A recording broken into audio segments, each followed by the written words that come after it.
επόμενη χρονιά I am so sorry. Sorry. η εταιρεία που με τιμάει με κινήσει στη διάκριση του First in Class, αλλά είμαι περισσότερο χαρούμενος γιατί φέτο έχω μαζί μου 5 ανθρώπους από την επιθεώρηση, τους περισσότερους από οποιαδήποτε άλλη χρονιά, 5 νέα παιδιά γεμάτα όνειρα και φιλοδοξίες για μεγάλα πράγματα.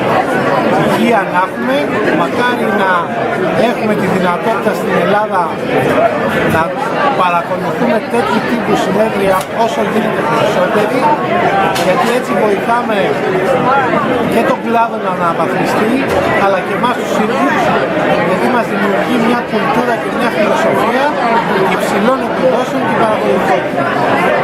Και του χρόνου με υγεία να είμαστε περισσότεροι. Ευχαριστώ πολύ.